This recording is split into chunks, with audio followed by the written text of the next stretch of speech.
Hello everyone and welcome to the After LP review slash thoughts on S.T.A.L.K.E.R.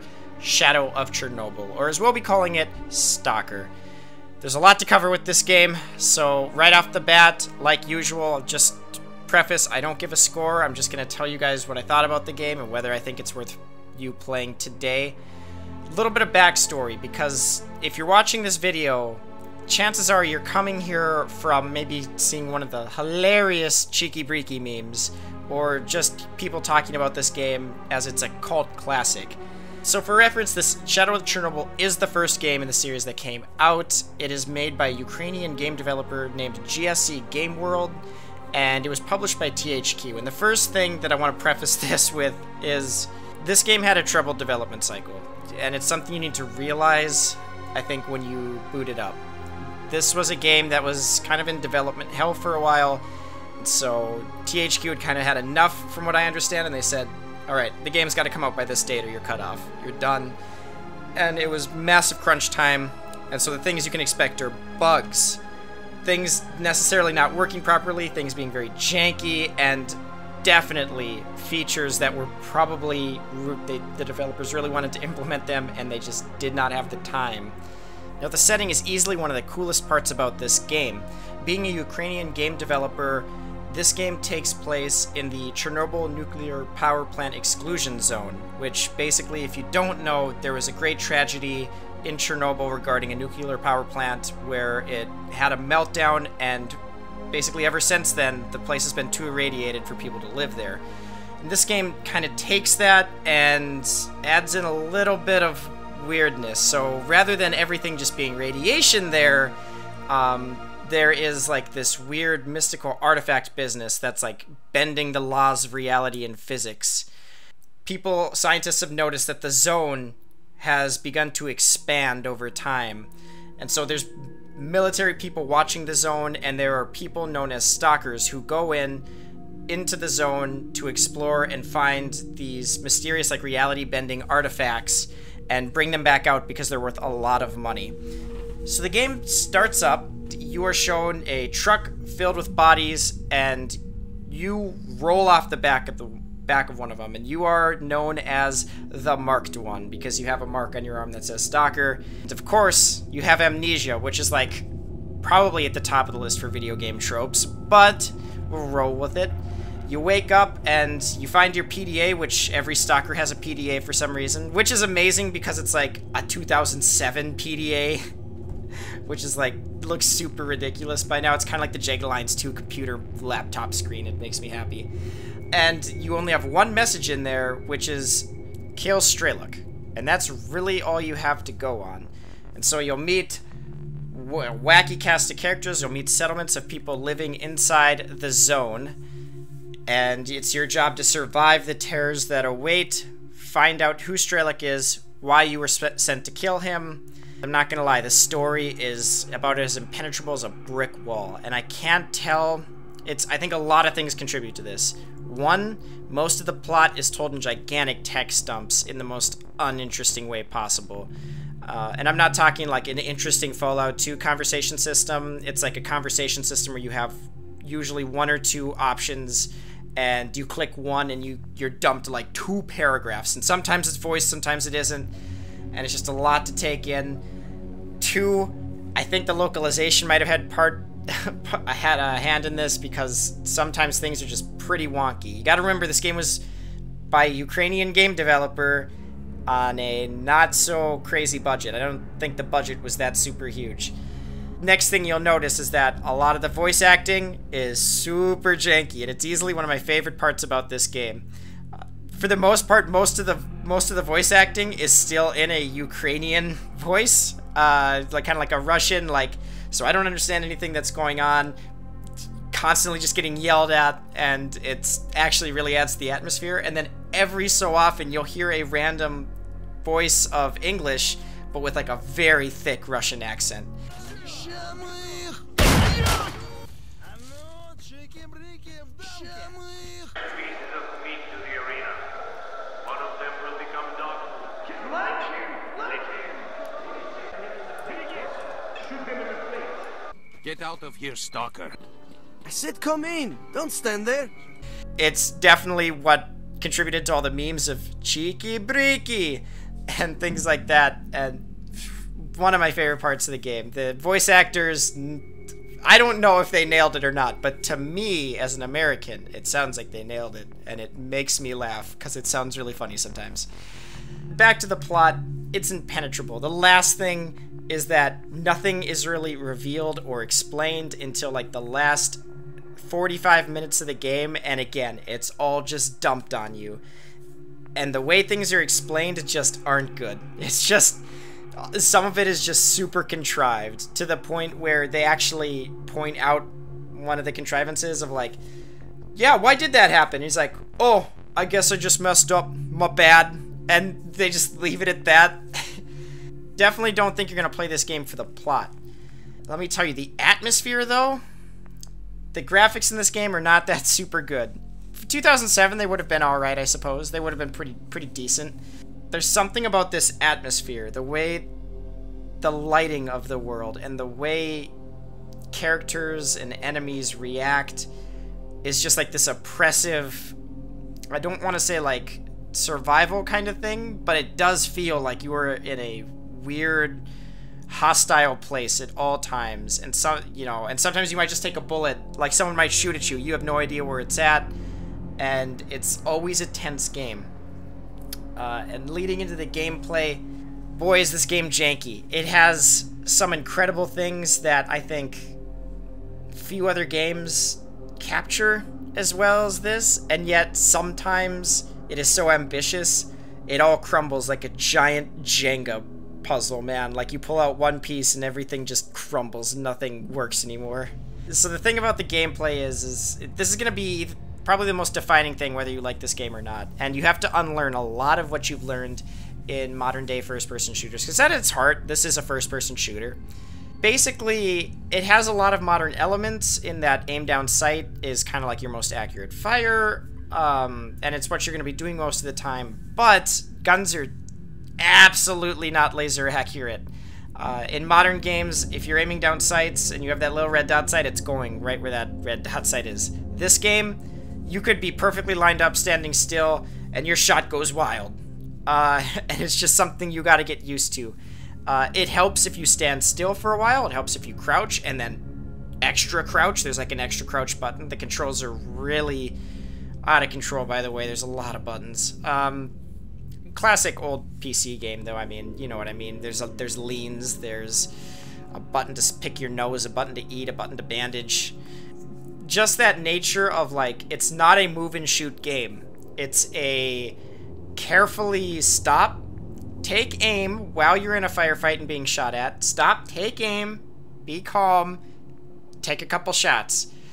Just due to the jankiness of it all, there's like this durability mechanic of your weapons, which, by the way, it really isn't that bad for your weapons, but your armor is just gonna explode right off yourself anytime you get into a firefight. You're gonna be swapping armor constantly. But this is not the kind of game where it's like, oh no, my weapon went down to 90%. I might have to find a new one in another couple hours. This is like, oh, my weapon went down to 90%. The bullets are now, like, shooting out the side of my gun. It no longer fires straight, and it jams all the time. The durability in this game is, like, out of control. And it's really, like, not that much of a problem, except that you gotta realize that it's a problem. Like, it's not that hard to find a better durability gun, but you gotta realize that that contributes a lot to your shots going all over the place, and it's just something to keep an eye on. And so the game is not a fast-paced action game by any means. And if you go into it thinking like that, you're not going to have a good time. This game is super janky. A lot of things just don't work right. I mean, there is all of these mechanics and weird things that don't really make sense or don't work well. Like, there's this whole hunger mechanic, but it only shows up like every 1 hour of gameplay or so. And there's all you gotta do is like eat one piece of bread, and there's bread in every lamppost, enemy, and box on the map. So you're just like, okay, I'll eat one bread.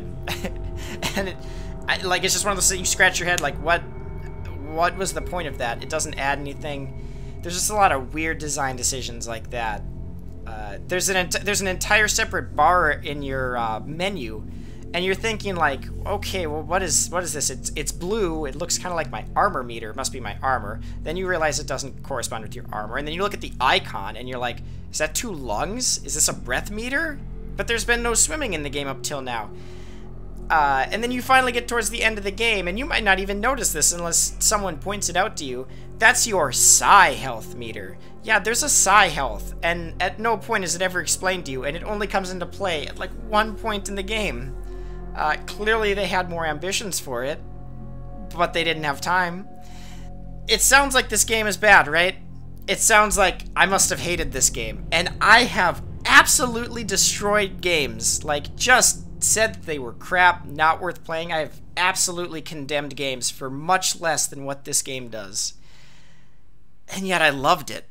It is this weird, I think it's all the atmosphere. It is the mix of the Ukrainian/Russian language, not knowing what's going on, this alien weird world, these weird monsters, and this oppressive place where everyone is kind of fighting for themselves to some degree. There's raiders and there's bandits. There's a few city settlement things, but even them, you can like look around and you're like, wow, this place is downtrodden. Like they just found an old like partially blown up building near the meltdown site, and they're just hiding out in there.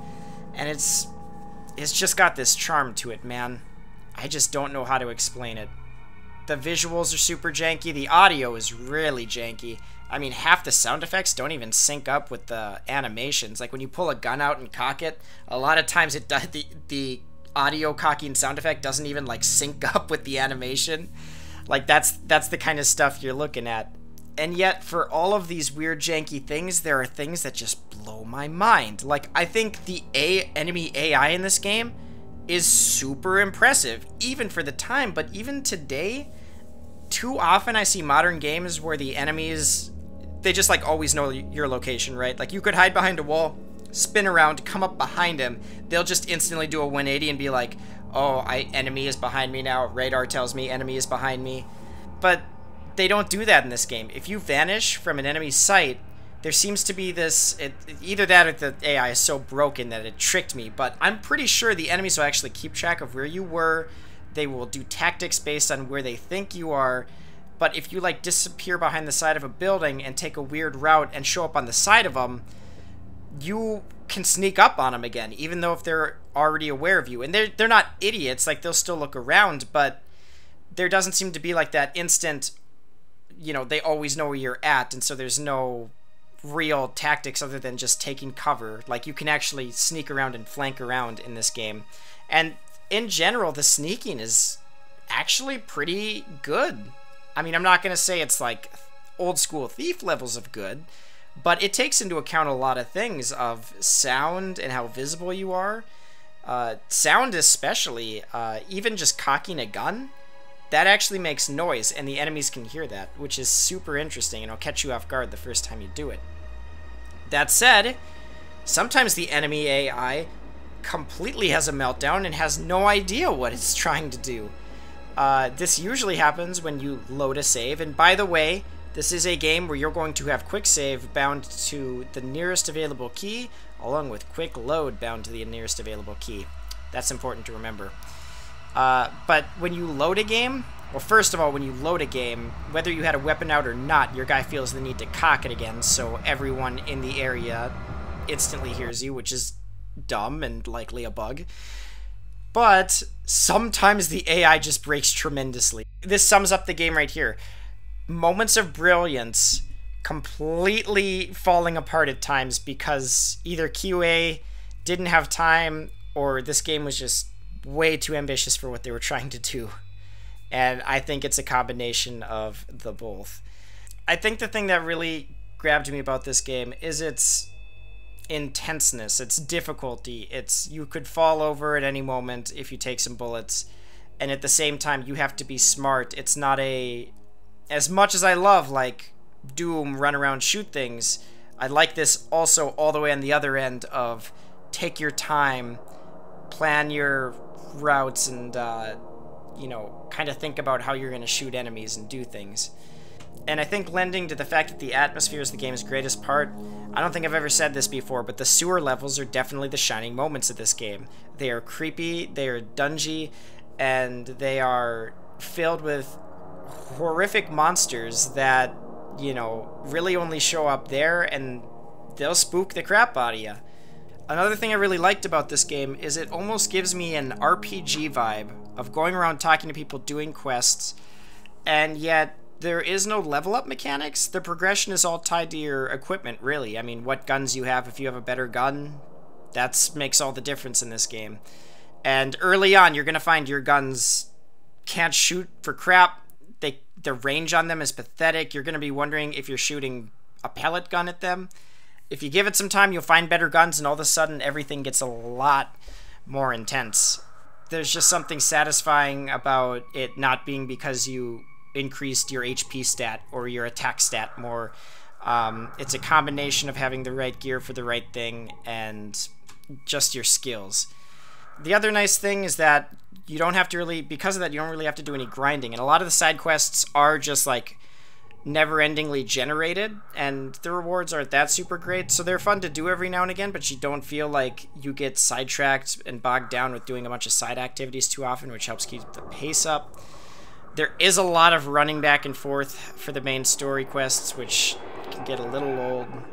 Luckily, you run like at the speed of sound, but your inventory capacity is so small. By the quick tip, don't bother picking up excess weapons. They sell for crap, and they just bog your inventory down. You're going to find that you really got to manage your weight limit in this game, because being over encumbered is basically a death sentence. I mean, you can barely move. And yeah, I mean, I'm not gonna lie, I've thought about this game a lot, and this has honestly probably been the hardest, you know, at the end, do I recommend this game? Do I recommend people play this game? And boy, it's a tough call. Like I said, there are a lot of things this game does that I would condemn other games for. I mean, it's buggy. Sometimes I would spawn into an area and enemies would just be facing me. The AI broke. One time I couldn't finish a quest. And this was after applying a fan patch to fix bugs.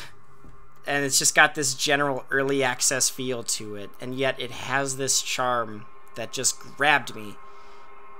This weird charm. It's got this... I haven't played anything quite like it. And I think having a game take place in the zone is such a cool idea. And I think they nailed that aspect of it. So, should you play this game? I don't know, man. It routinely goes for fairly cheap on sale at both GOG and Steam. I would say pick it up if you're gonna play it. This is where it gets hard, right? Because when I pick this game up, what do? There's like a million mods. There's this entire big cult fan community. All these mods. What do I install? What do I not install? Everyone has a different opinion. There's a few things I think that you need to know. First of all, play on the hardest difficulty level. Everything else is just like... The difficulty level isn't really difficulty. Basically, it just determines how much damage both you and the enemies do. So a lot of people that play this game have they'll play on normal, and they'll be like, why does it take 30 bullets to kill an enemy? And it takes 30 bullets to kill me. And that's because you picked the wrong difficulty level. The game... There's a reason the cursor starts default on the highest difficulty level, which I think is called S.T.A.L.K.E.R. There's a reason it starts there. That was the difficulty the game was meant to be played on. So just play that. Don't worry, it's not really... It's just going to save you headaches. It's not really that much more difficult. I mean, you do need to mash quick save, quick load a lot in this game. You will just die. But, you know, the difficulty is, like, so skewed on the bottom that there is like misinformation that persists to this day about people thinking that bullets disappear or that they do no damage, and that's just how the game is programmed, and it's not like that when you actually look at the numbers. But that's how janky the combat can be sometimes in this game. It's super weird, guys. You got to get used to it, and you got to put yourself in that mindset. The story is probably not going to grab you, but I will say the characters and places will. If you're not digging it by your first encounter... If you do decide to play, if you're not digging it by your first encounter, your first story mission thing is to, like, go take out some enemies around this building, and then come back. And if you're not digging it by that point, by the time you're done with that, there's probably a good chance, I would think, you're not going to like the game. That part is ridiculously difficult because you have such a terrible weapon, and so it's really hard to do. But if you're already not digging that vibe of, like, weapons firing like crap, or just the mechanics and everything feeling janky, I don't know if you're going to like the game. If you want to give it more of a chance after that, if by the time you get done with your first sewer level and you're not digging it, hang it up. The game doesn't get any better than that. Those are the best parts the game has to offer, in my opinion, and if you're not digging it by then, just say it's not for me, and I'm done. The other thing I would recommend is that as far as mods, if you're interested in a vanilla experience, I do still recommend you install the ZRP patch. It's just a fan patch that, for the most part, just fixes issues, fixes bugs that really, I mean, the sheer amount of bugs I encountered even after installing that patch is ridiculous. Like, some of the bugs are just, like, really dumb stuff. Like, if you jump and you land on a downsloping hill and that's where you're, like, moving towards, sometimes you'll just, like, instantly die because the physics bugged. And yet, other times the physics are amazing. Like, the whole bullet physics. Like, there's actually bullet drop in this game. In 2007.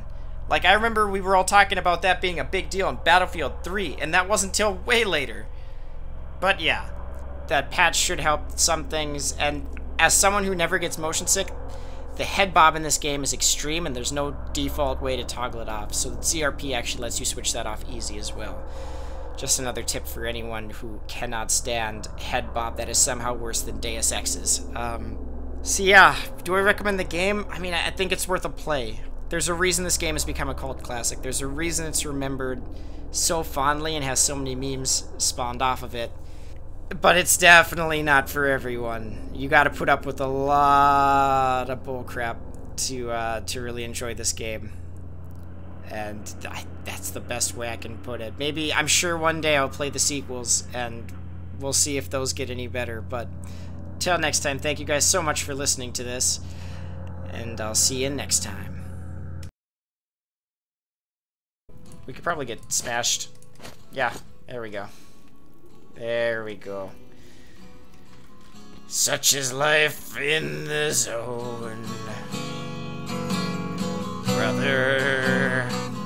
Such is life in the zone. Can you tell me something interesting? I'm so drunk, I'll take your sausage. No, that's too much. But you'll buy my stuff. Yeah.